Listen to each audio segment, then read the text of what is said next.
They could all be like that. I wish they could all be like that. But that was a good victory, good team victory. 23 assists, 6 turnovers. Haven't seen those numbers in quite some time from a Buffs team. So I thought we really shared it offensively, hit our defensive numbers and our rebounding numbers, and really proud of our guys. So it's a good victory, good momentum, feel good win as we move to Vegas. And but now it's now that we play a good Big Ten team here coming up, and then either a really good Kent State team or a really good SMU team the next night. So we know what's ahead of us, and we're excited about the opportunity. Hey, I got your message though. Josh Scott said you called him in, and some other guys you called in to watch film. Paid off. I mean, everybody different team. I think so. Yeah, I think we got everything figured out except for free throw box outs. The free throw box outs, we continue to give up offensive rebounds. So we watched 3 of those last night where they're shooting a free throw, we're on the inside, they get the rebound. There was 1 of those tonight, so right before the halftime. So I'm never 100% pleased. But with that being said, I do think the guys took the defensive challenge that we gave them and really trying to do the right things, and that's all you can ask as a coach. Is there any immediate update on Wes?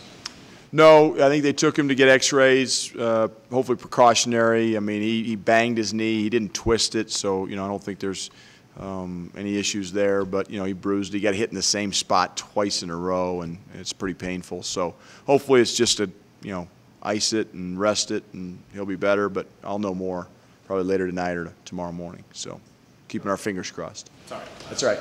Torrey's had 2 straight good nights these 2 games. He's been a little up and down through the non-conference schedule here, but do you see him kind of rounding into the sort of player who can bring it every night? I sure hope. The one thing we know Torrey brings us is energy and effort every night, and recently it's been really positive energy and positive effort.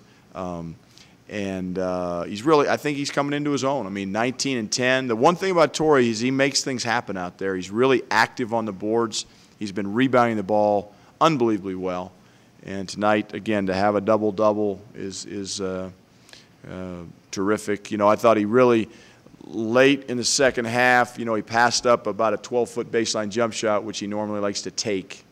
And he put it on the floor and attacked and got fouled and almost got an and one, but made his free throws, did a good job at the free throw line. So yeah, I think it was a terrific night for Torrey. And again, West goes down, doesn't play the second half. Torrey steps up. That's what you like to see from your bench players. And you don't want anybody to go down, hopefully, but in the long run, this will really help Torrey. And he's playing with a lot of confidence right now, which to see a guy like that who's worked so hard. You guys have seen the transformation of his body from his freshman year to his sophomore year.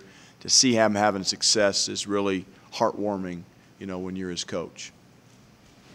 How'd you like the play out of your guards tonight? Dom put up a pretty good line.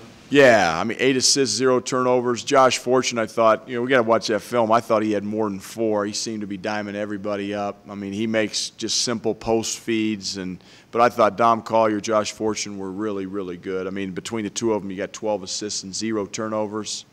I'll take that every single night. So I still think, we're capable of shooting the ball maybe a little bit better than we are, certain guys. But I like their floor play, and they're aggressive offensively, but they're unselfish at the same time, which is a really good balance. Coach, you now hitting. This is almost like the non-conference is over. Yeah. The next 2 aren't, but you're hitting the meat of the schedule now. Do you feel like you guys have advanced to the point Look, you wanted to be at this time?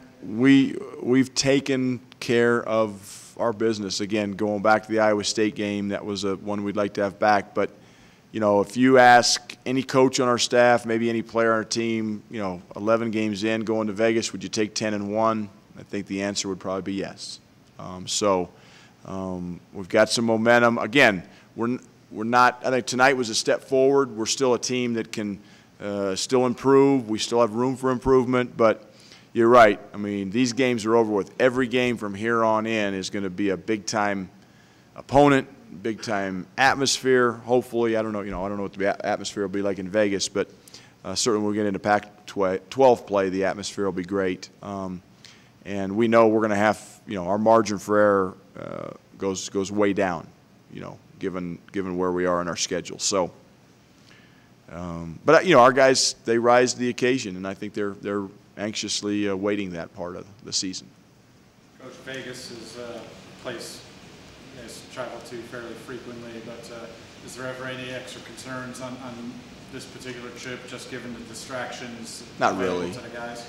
You know, first of all, I trust our team. I trust our guys are going to make good decisions. I think, you know, where we are and what we've done, you know, up until this point, to Neil's point, you know, I think our players appreciate it, understand it, they know what's at stake. I don't think there'll be any craziness. And, you know, the thing about Vegas, a lot of people think, oh, you got young guys in Vegas. Well, guess what? These guys have been traveling to Vegas for AAU games since they were 12 years old. So, you know, Vegas is not anything new to them. And but I trust our guys, and we're going there to hopefully take care of business, and hopefully we can have a good holiday afterwards. And the best way to do that is to go win 2 games.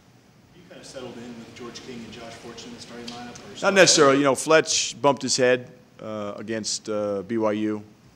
You guys know that when guys bump their heads now, they're treated totally differently than when they bumped their heads 10 years ago. So, you know, he didn't practice. He got some workouts in, went through the protocol, but so that's the only reason he hasn't started. So, no, I mean, we'll just, again, probably continue to rotate once we get some practices under our belt, which we'll get, you know, tomorrow and Monday. We'll have a chance to practice a little bit and round into shape. Anything else for Coach? Thank you. Thanks, guys.